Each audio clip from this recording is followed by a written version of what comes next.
The only condition from the company's standpoint to qualify for administration and the complete court protection that it offers is that the company must be insolvent, that is, owes more than it owns, which is balance sheet insolvency, or can't pay the bills on time, which is cash flow insolvency.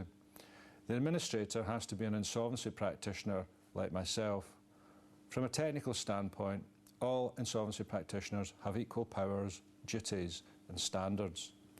Once you get past the technicalities, the choice of insolvency practitioner will in practice relate to the size of your business, with large firms such as KPMG, PwC, Deloitte and Ernst & Young dealing with the big jobs, and smaller companies using in the main smaller firms of IPs.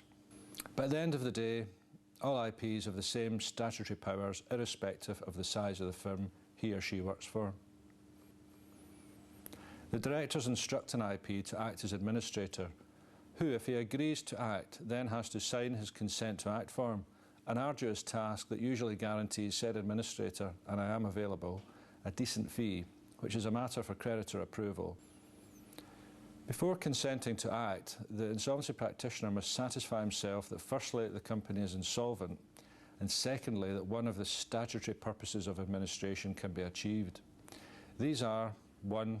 Survival of the company, 2.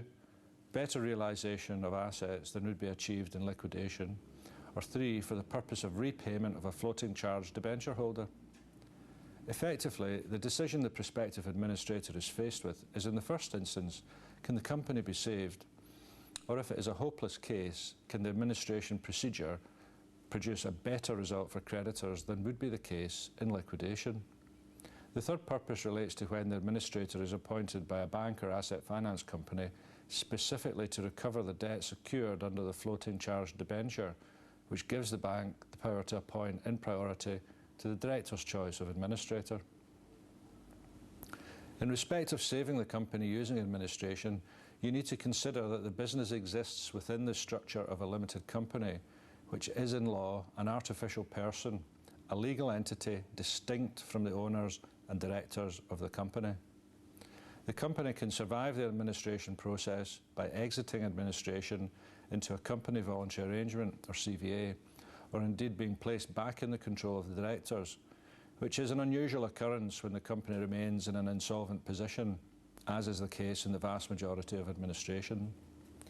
The CVA option allows the directors to make a proposal to the creditors for a repayment plan over a period of years, depending on the figures. This allows the company to trade on and make repayments into a fund controlled by the supervisor, usually the former administrator, who makes payments to creditors at agreed regular intervals. Saving the company can be essential where there are factors coming into play, such as ongoing contracts that cannot be transferred, where the company has operating licences without which the business would not be able to trade, or other critical issues that effectively block an asset transfer.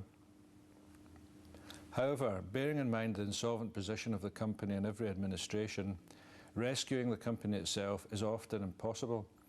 This does not mean, however, that the business cannot be rescued, as the business assets can be sold by the administrator to a third party or back to the directors, while the liabilities remain with the limited company.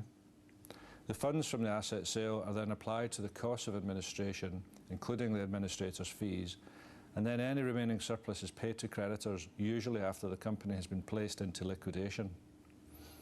Once the insolvency practitioner is satisfied that a statutory purpose can be achieved and that the company is technically insolvent, he can consent to act. The directors hold a board meeting at which a resolution is passed to apply for administration and to appoint the insolvency practitioner as administrator.